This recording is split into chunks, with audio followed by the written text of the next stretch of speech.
Good morning.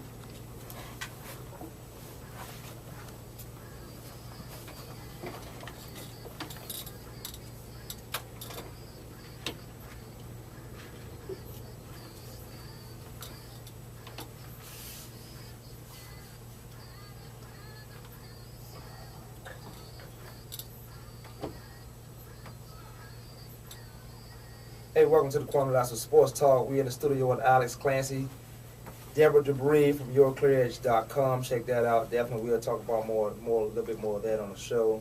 But upcoming, we have we're gonna be on the couch with Deborah. So I think we got two people on the phone that's gonna need to be on the couch with Deborah. But we do have Clancy's Corner.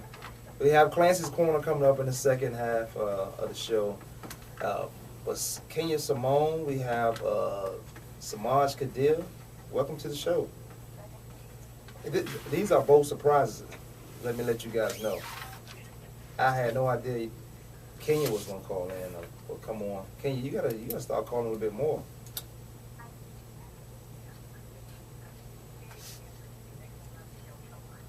Well, we have fun when you on the show. What's going on in Chicago? WGCI.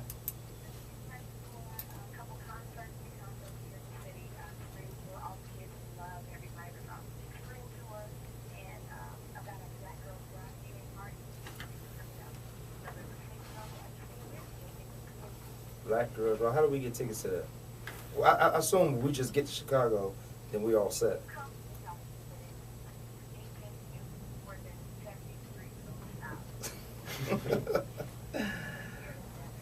Yeah, well, Chicago, man. I don't mess with the cold weather. That's why I stay in Arizona. I deal with this hot heat. I deal with this 130 degrees we had this year. But that cold weather, man, no way. No way. Samaj Kadir, where you been?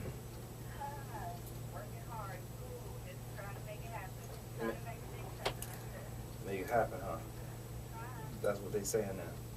Making it happen. It's an LA term. It's LA term, okay.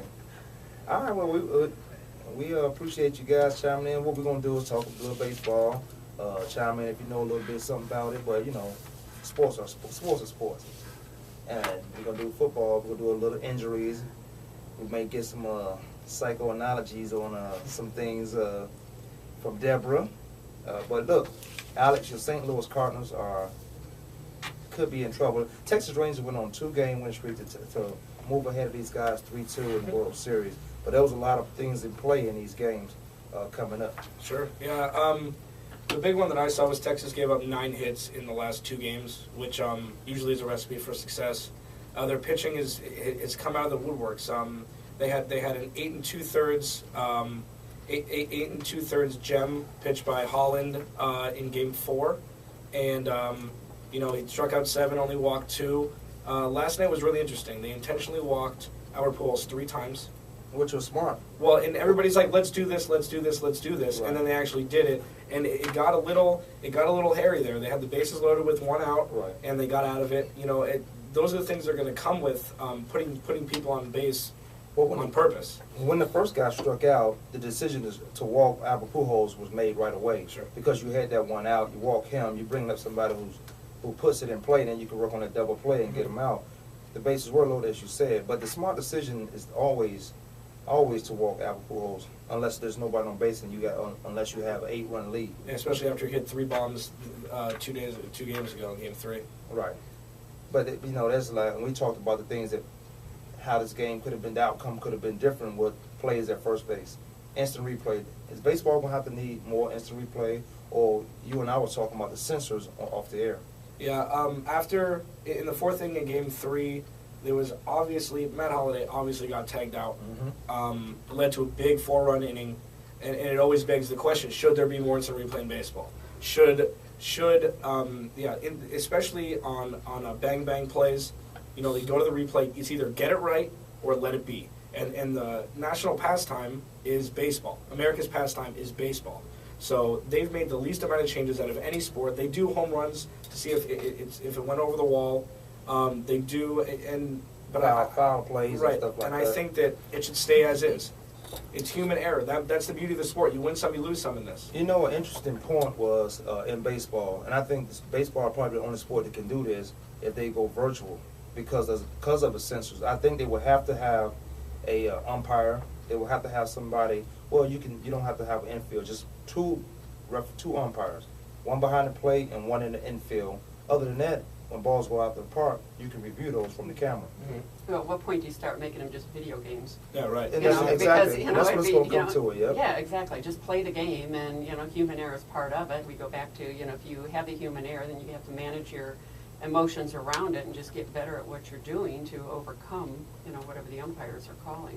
Hedging the bet kind of is maybe like football. You have a challenge. You have a challenge. You have a little buzzer that buzzes the ump, and they go review it on tape, as opposed to having to go all the way to virtual reality centers and whatnot, and you get one. But you get one game. You get 3 a series. They can make it as to where it's still human error, but it can be curtailed a little bit to get the call right at the most important times. Because a lot of times, if that was in the first inning, the first batter of the game, right, it's a big difference than allowing a 4-run inning to happen. And if everybody's willing to accept the human error, then that's one thing. But doing World Series, doing Super Bowls, NBA championship, they have the best referees on that field, on that court. They have the best referees in there, and those referees get nominated because of what they do all year. That's right. How many points they amount to all year, and right, they're calls. scored. Yeah, they score.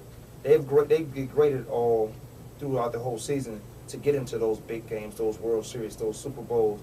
But also with the if it's human nature and everybody wouldn't accept that, then that's fine. The thing with the calls, the challenge plays, is it slows the game down. Yeah, that's Football the thing. takes forever now because you're slowing the game down. Yeah, but look at this. Right, I understand, but then you have the manager that waddles out to home plate to argue balls and strikes, or to argue a bang play. If you challenge it, it'll probably take less time than a manager. That's usually a 3 or 4 minute, 5 minute thing. That's a commercial break. Yeah, could be easy. And so we have ice in the other team too. Right. But the challenge thing is you buzz them. They go up. Nobody has to move. All they do is they go up to the booth. They review it. It's either correct or incorrect. It gets reversed or it doesn't get reversed. And then you're done with it. So is golf the only gentleman's sport? And by gentleman I mean that you police yourself in this sport. Is this the only sport that's even pure now? Because the only thing about golf now is they're worrying about guys taking enhancement drugs to get stronger. And I don't know what direction I would go with that. If everyone can take it, if it's banned, it's banned. But if everyone can take it, then you're giving yourself advantage. You just take your own. Well, you take your own matters, put your own matters in your hands as far as your health is concerned. Right. When you start taking enhancement drugs and things Right. like that, it's like, what is the end benefit? Because, in some sports, take golf, for instance, they buy, science is involved with all the equipment that they buy, the shoes they buy, the hat they wear, the ball they use, the whatever. I mean, it gets totally ridiculous, and everybody looks at everything outside instead of looking at what really makes a player good, which is their internal strength. Right. And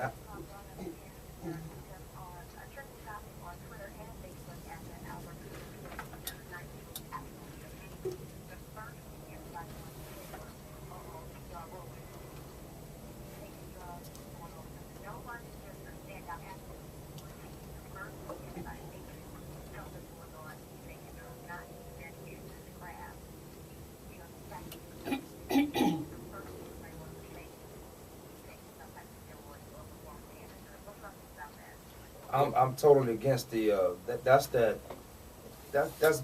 human nature we were just talking about. That's a guy can never be just as good as he is, or he can never improve from one year to the next without someone saying he's taking drugs, and that comes with the drug era we had with the McGuire and Sosa and those guys, Bonds, allegedly Bonds.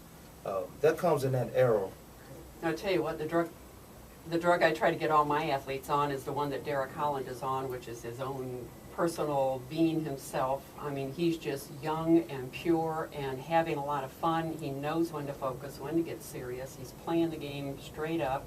He's got the stash rolling. Yeah, I mean, he's get just, rid of having that. a great time. Get rid of that. Get rid of that. But it works for him. It's got a meaning for him, just like the tats on the guys. They've all got meaning Brian for Wilson's them, so beard. whatever works. Now, I seen Barry Bonds, I seen Mark Wire when they first come into the league. They were just as skinny as I am right now, but those guys, they blew up to monsters. And when you take those drugs, you're not taking those drugs just to get big. It does help your hand-eye coordination, the speed of the bat. And recover from injuries faster, You too, right? recover from injuries a lot faster. I know guys in football, they was taking it was called HMO or something like that.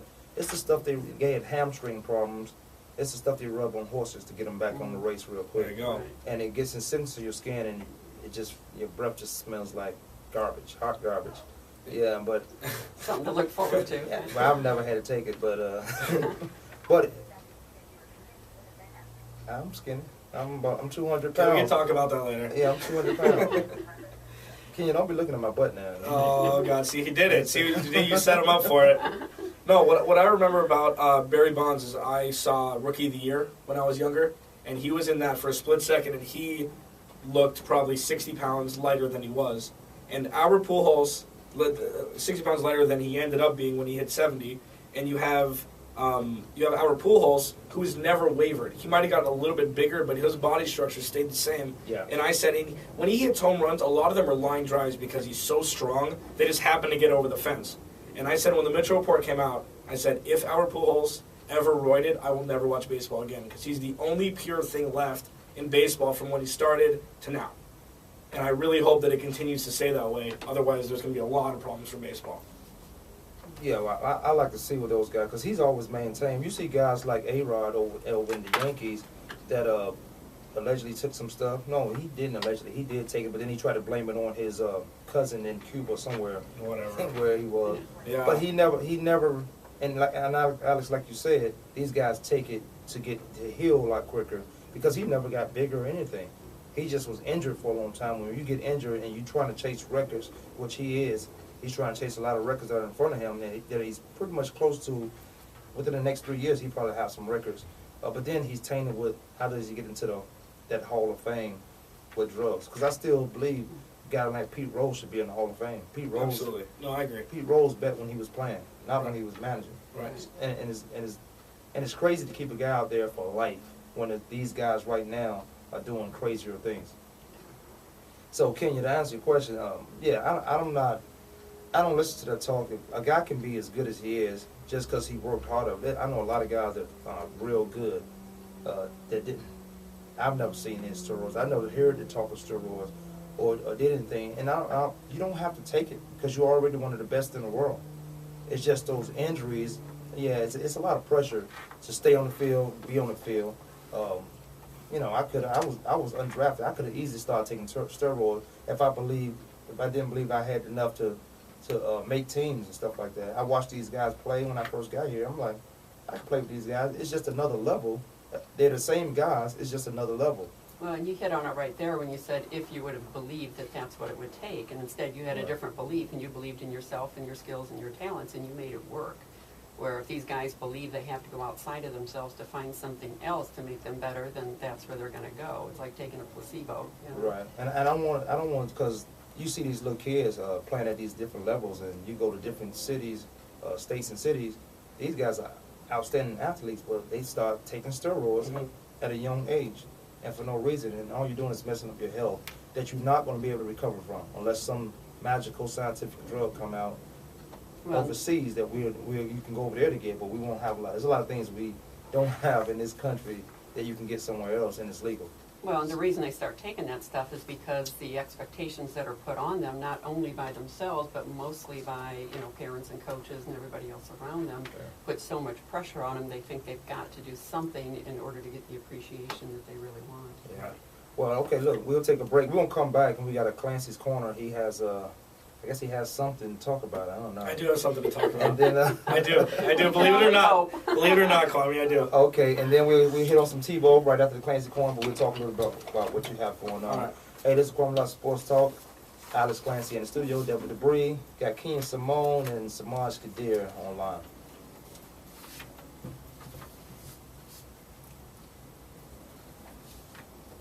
Deborah? What'd you say? Oh, did he say that? No. No, Monk. Oh. Yeah. Monk. Attaboy.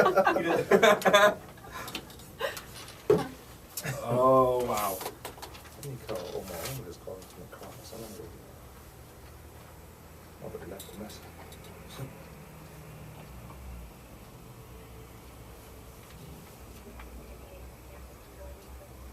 Yep. It's all right. They just got to scratch the season. Just scratch it.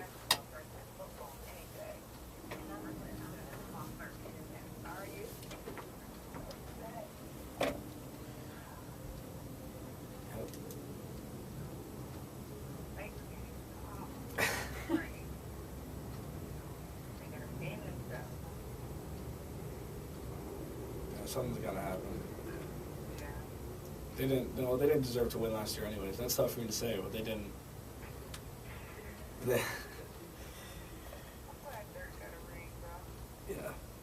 They want me to do the, I'm glad anybody on that team got a ring after the Pre-game, post-game owner was show at debating Carlos. about rings. Oh yeah, what are they gonna get? Something crazy like a bracelet or something? Yeah, something. But it was gonna be so much Dude. more expensive than the ring. Yeah, Jesus. it's like, man, it's all about the ring. Yeah. what's going on WGCI? Just what you said, that you guys putting that event on?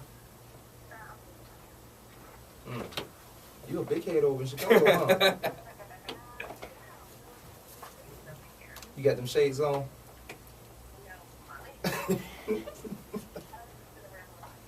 Oh, I thought you was too cool for your shirt. WGCI, it's probably perfect right now in Chicago.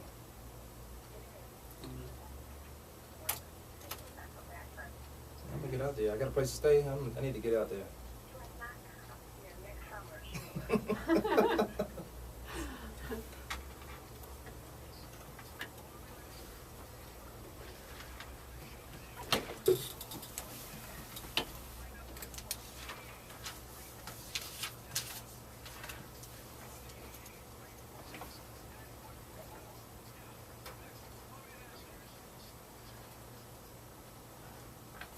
Welcome back to the show. We got Clancy's Corner coming up, but I want to say I did that a golf tournament at the McCormick Ranch for Barbara Kavanaugh and those guys. It was well put together. It was probably 150 teams out there, and they had two teams go out, and it was for myeloma, the cancer.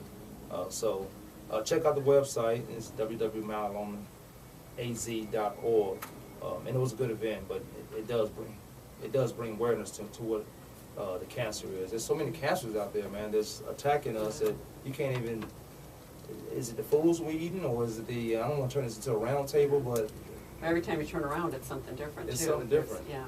And you talk to some of the scientists, and it goes back to the beliefs, you know, Right. that we've all got the potential inside of us to have cancer, and based on our beliefs, we can either grow it or get rid of it. see, if we can keep the same panel, then I can turn this into a round table. We can get everybody in, but I just can't count on two of these people. That women. I didn't just say it was you two. Y'all must feel victim. Y'all must feel Hey. I didn't say it was you two. Hey, let's go to Clancy's Corner. Okay, over the weekend I was watching the Wisconsin-Michigan State football game. This kid catches a Hail Mary pass at the buzzer to win the game. And I looked him up because I heard the announcers talking about him. His name's Keith Nichol, high school stud. He came out of high school from Michigan, three-year All-State. He initially wanted to go to Michigan State. He committed there. They went 9-14 in his last 2 years in high school. When he was waiting to go there, Michigan State fired the coach. He ended up going to Oklahoma. There, he runs into Sam Bradford. Sam Bradford is now the starting quarterback for the St. Louis Rams. Bad luck? Yeah, probably. He decided to go back to Michigan State, where he got beat up by the current quarterback now, Kirk Cousins. Instead of getting downtrodden, instead of quitting, instead of trying another sport, he stuck with it. Started one game his sophomore year, threw for 180 yards in a win. In the 2010 Alamo Bowl, he decided to switch the receiver position. He was probably asked to do so. He ended up scoring a touchdown out of the Wildcat position. His junior year, he ranked 5th on the team in receptions, completed 4 of 7 passes for 62 yards and 2 touchdowns over the year. He threw a 49-yard touchdown pass in the Capital One Bowl against 15th-ranked Alabama at the time. He catches this pass against Wisconsin. Might be one of the biggest catches of the year for them, because this might catapult them into a BCS bowl game. Why do I talk about him? You know, after reading about the story, I couldn't help but seeing inspiration. You know, granted, he didn't have any debilitating injury that he overcame or overcome extraordinary odds, but all he did was keep his head down, keep playing, and good things happen to people to keep playing. Now, there's probably a million people that this exact same thing happened to, and it just makes you realize how much of a crapshoot football is in general. College football, pros, with quarterbacks in college, it's even worse because you have a lifespan of 4 years maximum. 5 years if you redshirt. It's not like a Tom Brady, Drew Bledsoe situation where the starting quarterback gets hurt and then the backup comes in, takes a team to a Super Bowl, and then now he's a perennial All-Star and future Hall of Famer. You only have so much time to make a name for yourself, regardless of what you did in high school, because there are so many talented players to play in college football. Now, Kwamie, you were undrafted. Unfortunately, I was. Well, but you played for many, many years in the NFL. You made a Pro Bowl. Well, I'm not a huge fan. It's all timing. This guy, you're talking about Michigan State, and congratulations to Michigan State. They're 6-1 right now. Yeah, ranked 11 in the BC. That was BCS. a huge. They should be ranked a lot lower, but I think they might be ranked 9th or 11th. You're right. That was a huge catch for that team to put them in that situation. They're in the top 10 as far as the NCAA is, the BCS. But it's all timing. When I came out, I wasn't drafted, and if they go on by the numbers, and if you look at the numbers, they put so much a premium on the 40 time. But there's a lot of guys that can't run. You can run straight all you want to. You train for that stuff. Football is not a track meet. Football is about more lateral, more planting, and then even so, it's more thinking. You got to be thinking. There's a lot of guys out there that you saw in college, and when they got to the pros, you're like, what happened to this guy? Well, he was in a dummy. He couldn't think on the field. I've noticed a lot of guys that have blazing speed, can't catch. So you use them as a receiver and you try to put them on defense or defensive back, then they don't have any hips. There's a lot of things that come into football, but they do these tests just so they can put you in a certain slot where they don't have to pay you or they have to pay you, one or the other. But it's just timing. The guy you mentioned in Michigan State, and congratulations to Mark D'Antonio and his team up there. He'll probably be one of those guys you hear again. And he hasn't started, and he went through all this adversity, but he kept playing, and he makes big plays when he comes up. Well, that's the thing. You got, Keith, the way you talked about him. I mean, man, you talk about overcoming adversity, and I look at a guy that is learning all the way. I'm guessing that every time he got knocked down, he was looking at, what is it that caused me to get knocked down, and what am I going to do about it, and then keeps implementing new and different ways to get better and better and continue to believe in himself, which is the biggest aspect of all this, to believe in yourself and to be able to see that dream, feel that dream, and keep that dream alive. And like Kwamie said, it's not just about being able to run fast or hit hard. There's a lot more involved in the sport, no matter what position you play, and to keep that creativity going and learning from everybody that you're watching. What is it that I can do different and model after some of the best players possible to grow yourself into a position when you have an opportunity like this? Man, you make it gold. Sure, and you decide to go to a big school with this in the back of your head. There might be somebody better than me that I might have to play behind. If I want to win, you can go to McNeese State and start and throw over 20,000 yards, and nobody's going to hear about you. Well, I'll tell you the combines, and they use these combines. This is only to make money. You don't have. I'll tell you why. These same guys you invite to the combine, you've already looked at them in school. You've already went to their school and worked them out. So now you got the combine. The combine's on TV. Why is this on TV? So you bring a bunch of guys, a bunch of potential first rounders, potential high draft pick guys. You bring them to one arena and you let them compete. Well, they're not competing. They've already run for you at the school. So it's all about money. It's all about business for the NFL. And the NFL is what put this on. Right, and watching the combines, like you say, it's either, how high can you jump, how far can you jump, how fast can you run, they watch your laterals and those type of things, but you're not in competition. Right. They should also be watching what's the guy doing when he's standing in line waiting for his turn. What does he do the minute he's run that 40 and maybe didn't make the time he wanted? How is he responding to that? Right, because when I left the Cardinals, I visited the Jets, I visited Jacksonville, New York, and Seattle. When I got to Seattle, it's such a business that you got to go visit these doctors also. So I'm in there talking to the doctor. We just talking. They say, okay, you all good. Didn't check me out at all. He asked me, how you feeling? I said, I'm feeling good. I said, you gonna check me out? He said, no, this is just for Vegas. And you say you feeling good, you feeling good. This is for Vegas, so they know how to do the point spread. Yeah. I was like, wow. And then I go to the I should say compound, is what it is.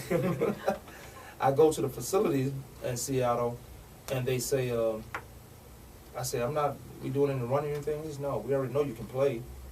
We just want to see if you can run our defense. So I go there just to get on the chalkboard and do a bunch of things and watch film.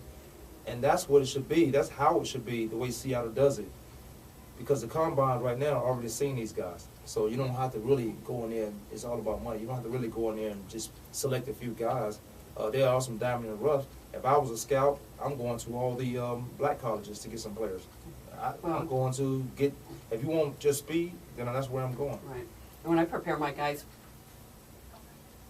I was gonna say, when I prepare my guys for the combine or their pro days and that, I'm not only looking at the event and, what do they need to be the best in based on their position, I'm also looking, how do we keep them calm and cool for those interviews when they do go to the teams, for the workouts when they do go to the team. How can they stay cool for the interviews when they're at the combine and the teams are standing there asking a whole bunch of questions? There's so much more to it.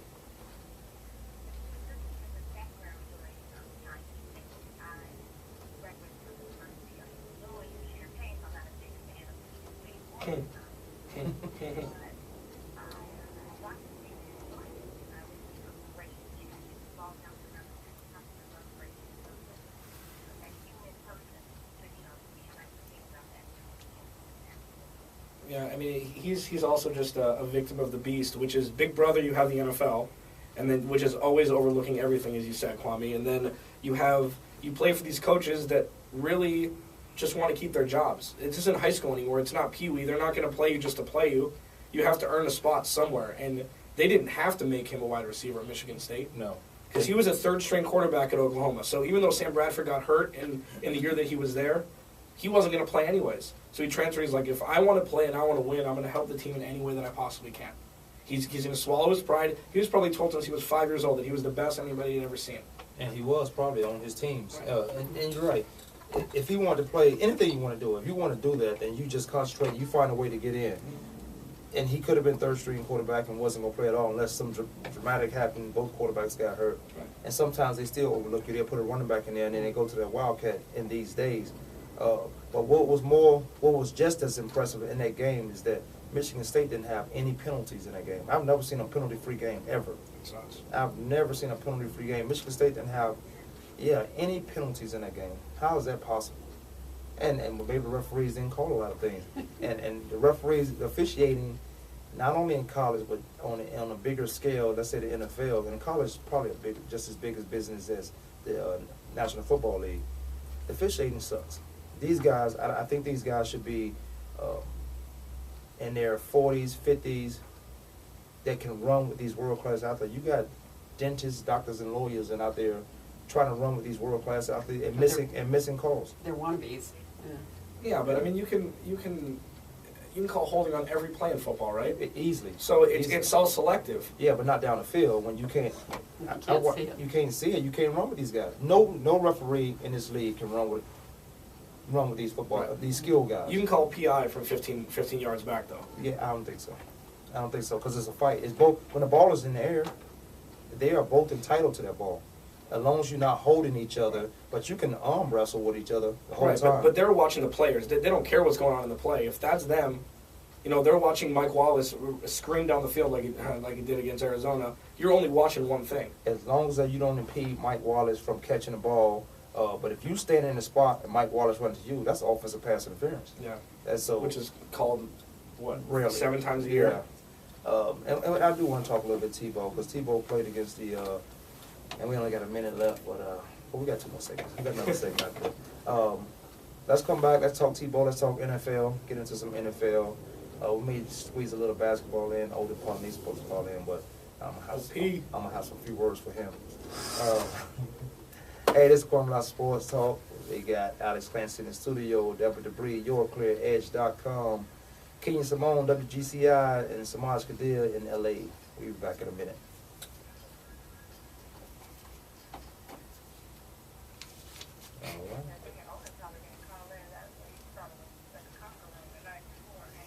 So he shouldn't have said, oh, I'm gonna call in. I'm gonna call in. Got you covered, dude. Not a problem. Do you see these? Then I looked at his background. I see why he didn't call in. He's always in trouble. Odin probably. Huh. Odin won't know the Saint name. He ain't got no feathers on. He may have them on now. Yeah, but there's tar that's going with it. Yeah, I know. Yeah. Yeah, he was at the Congo room. Do you know about these the Chuck Norris jokes? No, I don't. Like Chuck Norris went to a McDonald's, ordered a Whopper, and got it. Uh-huh. Like, 'cause Chuck Norris is like the greatest person. And, like, they made these jokes. This kid at Harvard or something made these jokes, and there's millions of them now. There's Tim Tebow jokes now. At Harvard, huh? See, that's what I'm doing. All he can do is go through 4 years at Harvard, and he's a joke teller. Got you covered with the joke. He's probably made so much money doing these jokes. He can do illustrations with it. He's set for life. You know, there are more millionaires at Harvard that drop out of Harvard. There's a lot of millionaires. Yeah, Facebook. He went to Yale, I think. No, It was one of them. Yeah, it wasn't Harvard. It was. Dartmouth. It was something like that. Some major, It could have been Harvard. Yale. What? These jokes are hysterical. Y'all been watching a little bit of football? Just a tad bit. So, Kenya Simone, what's Baltimore Ravens? Oh, that was a good one. Oh, That was a good one. We going. Okay, yeah. We can make fun of them a little bit, can't we? Yeah. We're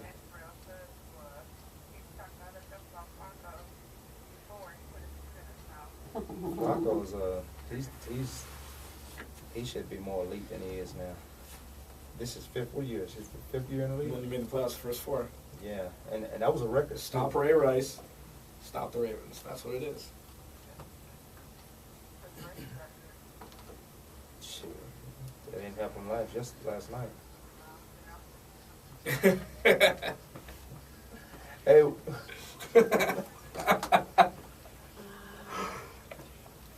Oh, man.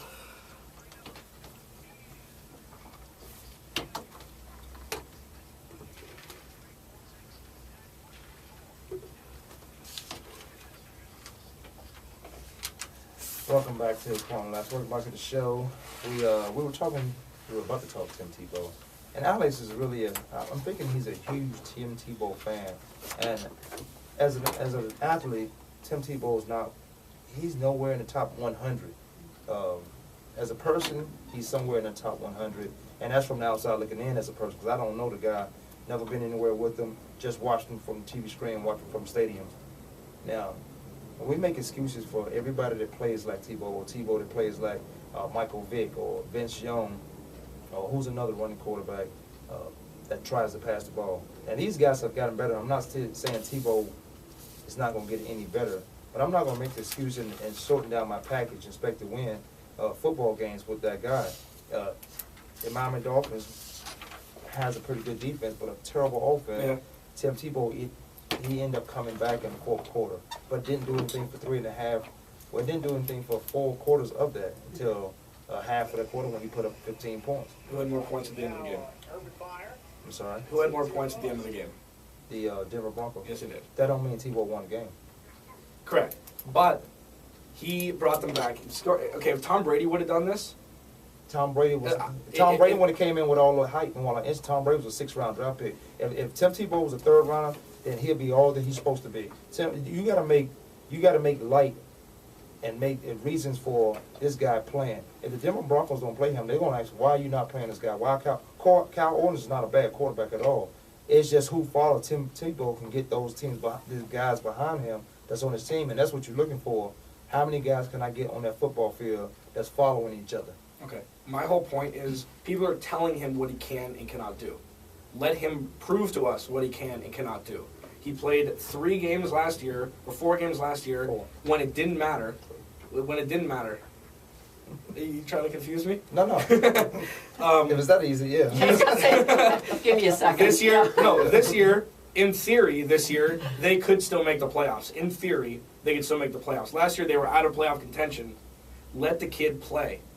Maybe he plays he plays in like a hybrid, half Wildcat, half not Wildcat. Nobody plays the way he does.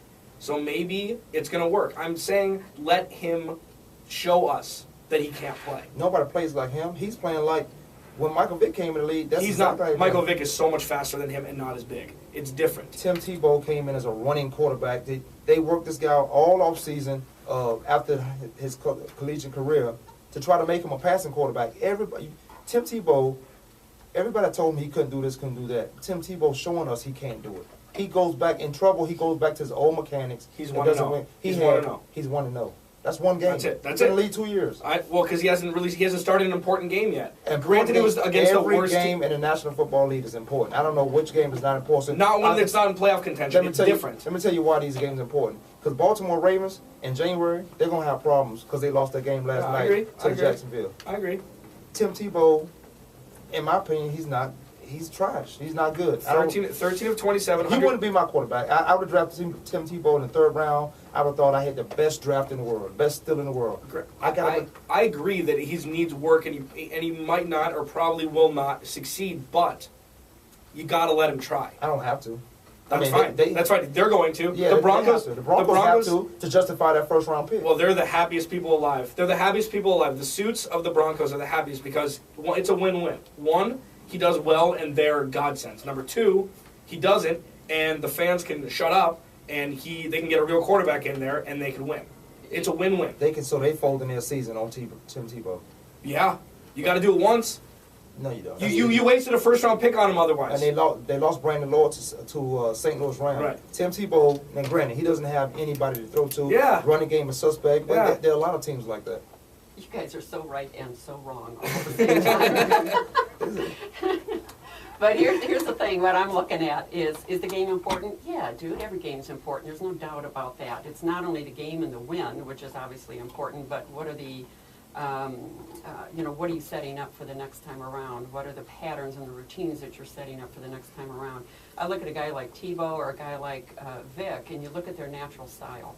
What is it that they can do and do really, really well and leverage it? What is it that they're really messing up on big time? Because again, he had 57 minutes that he was not anywhere close to being good. Mm-hmm. And Nowhere. how are you going to specifically and exactly look at what did he do right in there? Because there was some right in there. And what did you do wrong? And then figure out plays to make all that work. Sure. Well, Tim Tebow, he's one of the top competitors in the National Football League. He's that guy. He competes. He has that drive to do that. But he doesn't have everything he needs to be right now. I agree with you on that. I'm not going to say tomorrow something going to click and he's going to be that same Tim Tebow. Tomorrow they might figure out something. But when you only got certain packages you can run, that's why that game. Sure. The Miami Dolphins are terrible. Mm-hmm. Defensively, they're pretty good, but now they have injuries because they were always on the field because of the lack of offense they have in Miami. Tim Tebow, fortunately, came into the right situation for Miami. They're not going to be able to do that against a whole lot of teams that are halfway decent because the packages are shortened offensively for the Denver Broncos with Tim Tebow in there. Tim Tebow made a great throw to the tight end down the field. But other than that, he played for Deborah for 57 minutes. He was irrelevant. Now, go ahead, Kenny. I'm sorry.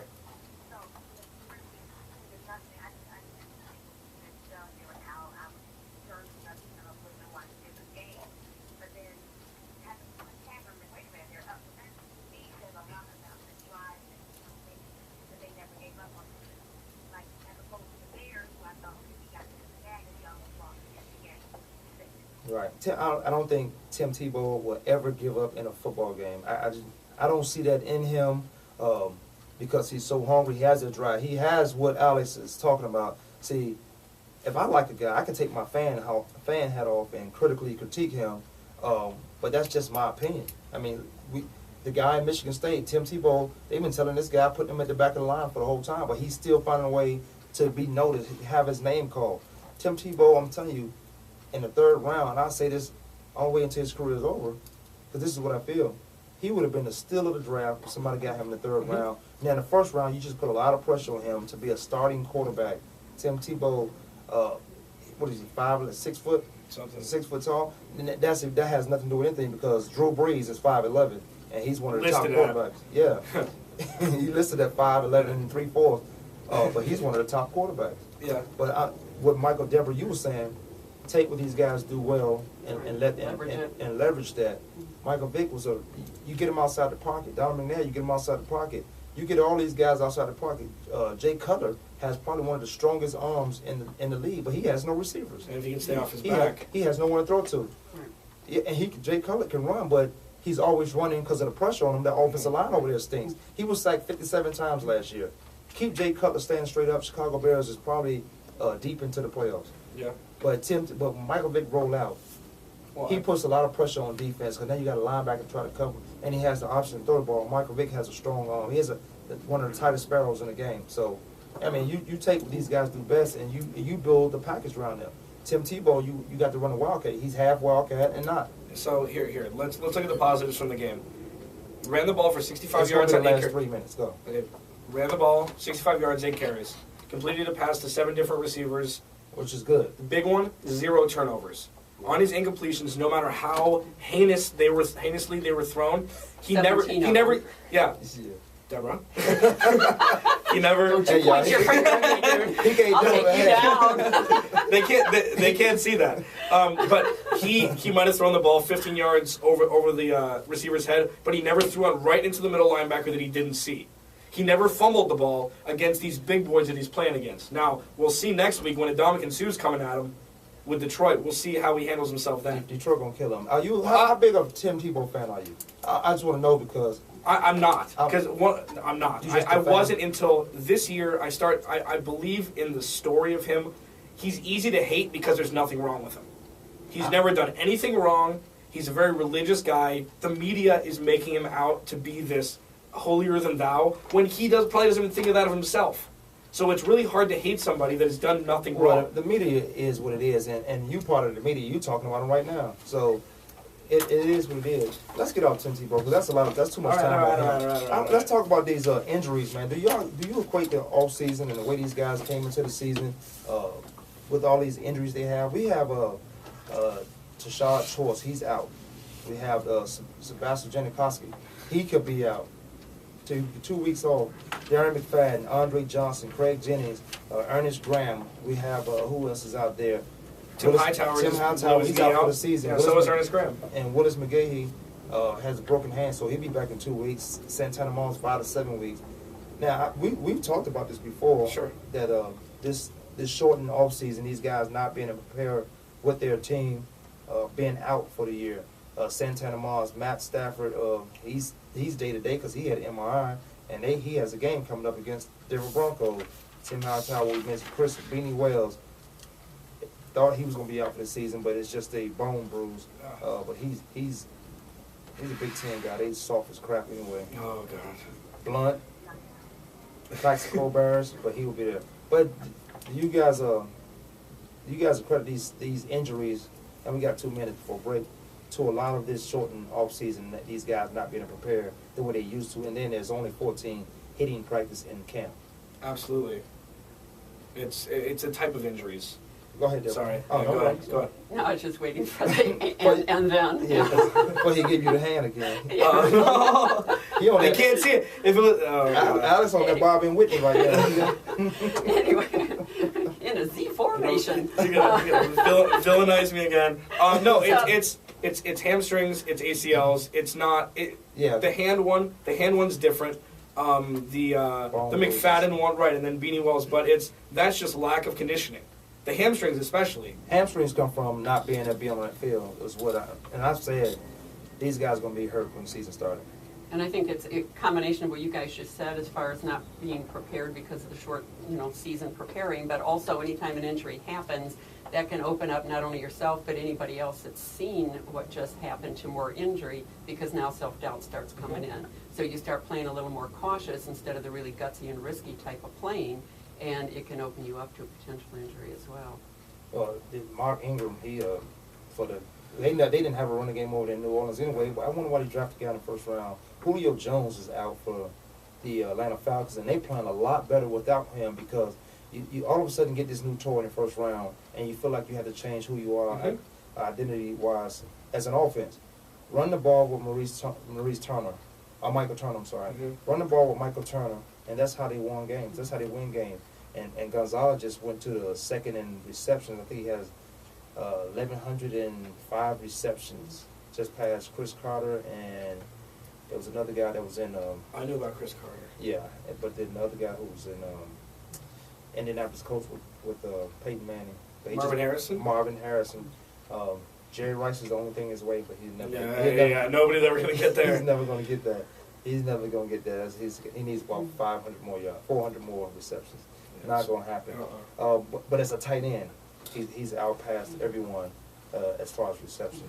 Now we'll take a break. We'll come back. We'll finish up some football. We'll come back. We'll take a break and maybe do a little bit of basketball. Find out what's going on with everybody before we get out of here. Kwamie, Lassiter Sports Talk. We'll be back. Oh, it's sexy voice time. That's just the start of it. That means get out of here. I'm gonna throw up if you do the sexy voice. What? No. Alex gonna be doing more. He had sexy voice throughout the entire show. Come on, Samaj. It's just how I talk. That's just him being him. Yeah, that's how he talks. Where'd he get that from? Not you. He's modeling Kwamie. Yeah. Yeah, that's what I'm training him right. That's what I did. Kenya called in this week because she saw a picture of us in the studio, on Facebook. Did she? Didn't you, Kenya? Yeah, she has, but you know when she used to tell me that, I'm like, she called. How we gonna get on? Can I get on your Love Jam show? Can I get on the show? WGC, you're doing a whole bunch of things over there. I know you gotta, and then put us somewhere. Let us call in.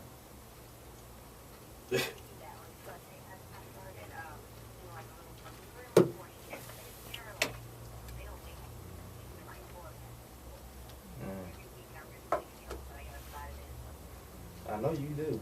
I remember you was on a panel with a bunch of guys and they thought you didn't know what you was talking about.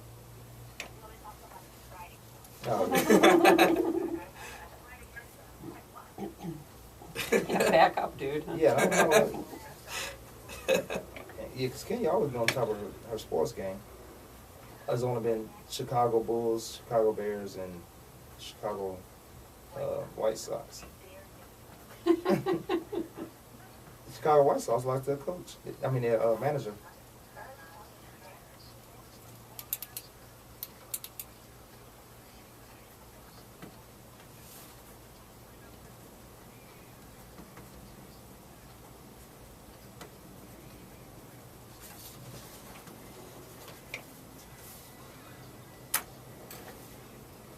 All right, welcome back to the show.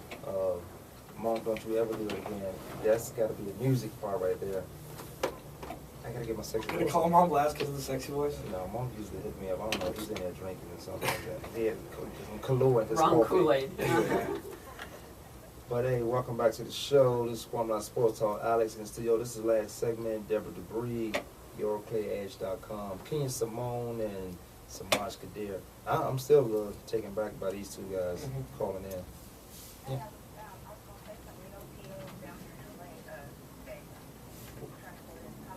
Yeah, T.O.'s he's a reality guy. This is all this is, and I think it's perfect timing now because guys are actually getting hurt. I think Tennessee, because Kenny Britt was gone, he'd be a perfect fit for Tennessee. Well, I mean, you'll definitely be able to tell right now if he's coming back for money or if he's coming back to win a championship. Because if he goes, say he goes to somewhere like, I always bring up the Chargers, but say he goes somewhere like the Chargers, he'd be there to win. He's not going to be the number one option, right? But he'd be there to win.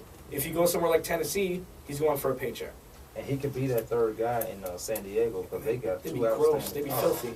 If he comes back healthy, Right. because what he's going. What about New England also? Well, yeah, because what happened to Chad Ochocinco? What happened to this guy? Because Wes Welker happened to him. Yeah. Wes Welker happened to him. But them guys cry on every other show. I might get me a show. I could cry for a couple of 100,000. I cry.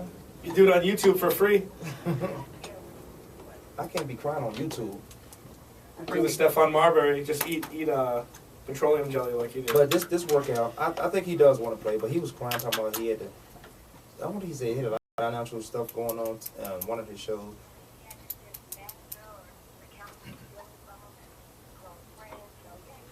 See, when they do that, I don't know how those people still alive. I'm not saying go kill them. Per se. I don't know how they.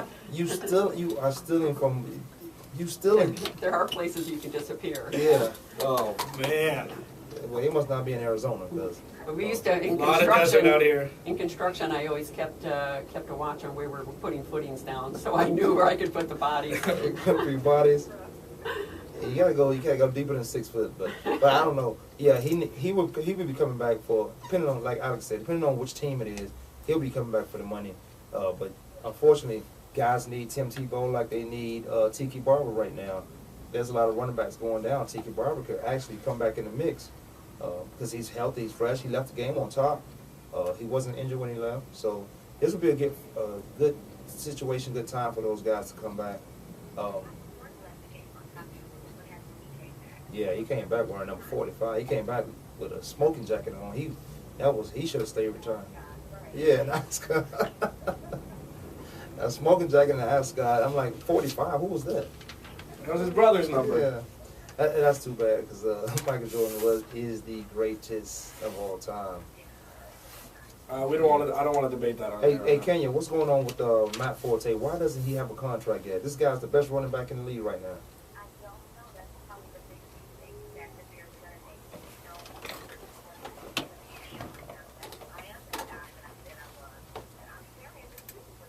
It,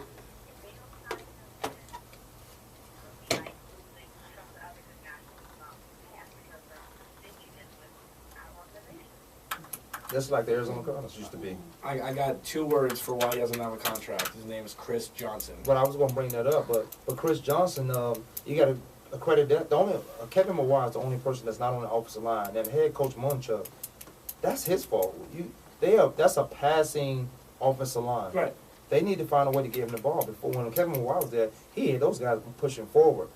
And he 2 years ago, what did he have? 2,000 yards. Yeah. Outstanding. And then last year was pretty good. And by NFL standards, you should get 1,000 yards or more. I think he had 1,200, which is good. But sitting out in camp, not being with his team and going through the stuff like as we said before. Now he's a great talent, but I can't figure out why he's not. Because he got paid. Not him.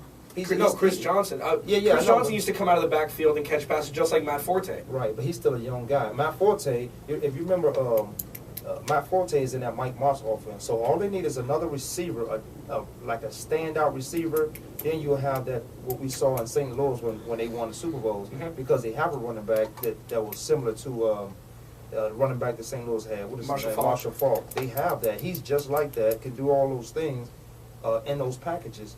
But they don't have a receiver. Their offensive line is suspect, but in that Mike Moss offense, the routes are timing, so it gets it out. These receivers on their 8th step, that ball should be in their hand. Right. Well, that's why screen passes work so well in that offense. That's why he gets so many yards, because they're letting people go as is. So you never know if it's going to be a screen or not. Now, not taking away from Matt Forte, he's put up the numbers that Chris Johnson put up when he got 2,000 yards. Right. He's received 100 yards and ran for 100 yards in a game. He ran for 205 in a game. Like, he's definitely, that offense is perfect for him. DeMarco Murray. Yeah. Last year? As long as he stays healthy, because in the beginning he wasn't always healthy, and now he's definitely a top 5 back in the league with receiving and running. Well, he came out, when he first came out, he was the guy in Chicago. Then he had a sophomore slump, if you will. Mm-hmm. Then he's back. Right, and they thought Marion Barber might take some carries away from him, but it ain't going to happen. No. Let me ask you guys this. Well, first I'll say Chicago Bears need to pay this guy or they will lose this guy. Mm-hmm. Chris Johnson, don't look at Chris Johnson's situation because Chris Johnson didn't go to any camps. Not making excuses for him. He should be performing a lot better. This guy had probably 57 yards last week. So that's crazy in itself. Let me ask you guys this. Are you going to be upset if basketball season is not happening this year? Because I think they've missed about 100 games already. Ken, do you want to take this one first? That's Samaj right there. Oh, Samaj, sorry.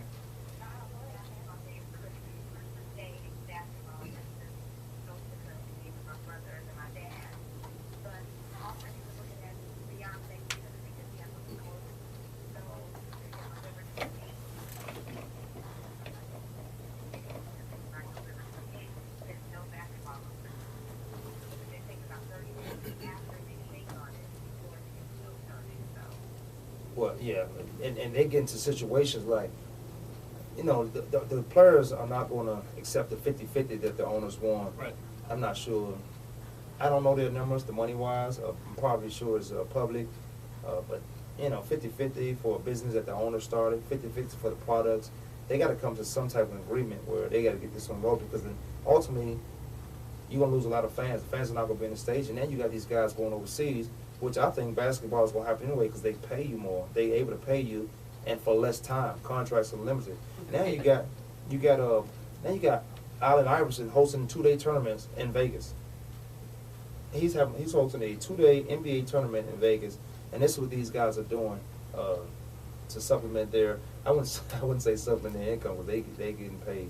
Well, the players are going to find a way to play in some way, shape, or form, and if they go overseas, it's going to be the main players that are going to get paid. The guys that are at the bottom of the roster aren't necessarily going to get that kind of pay, so they're going to lose out big time, and of course the fans are going to lose. Right. I mean,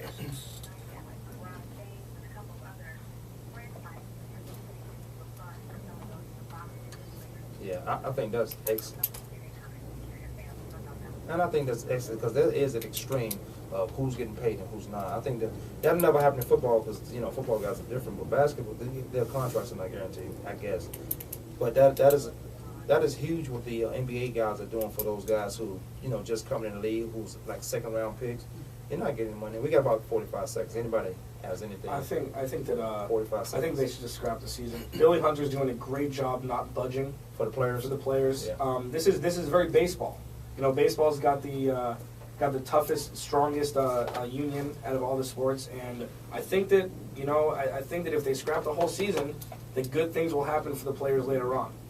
November 12th through the 13th at Thomas Mack Center, Allen Iverson hosting a 2-day tournament. Deborah, Dubree, before we leave out here. Just had a press release announcement. Coach Zahner and I, who's a 13-year NFL specialist, he and I are coming together to help the punters, kickers, and snappers not only get to the NFL, but stay there if they're already there.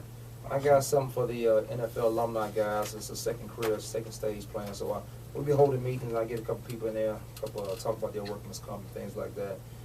Stay tuned for those dates. Thanks Kenya Simone and Samaj Kadir for joining the show. Hey, it's Kwamie Sports Talk. We'll see you guys next week. Next week will be 10 o'clock. Time change. Next week will be 10 o'clock on Voice America Sports, Kwamie Sports Talk. 10 o'clock we'll be on live.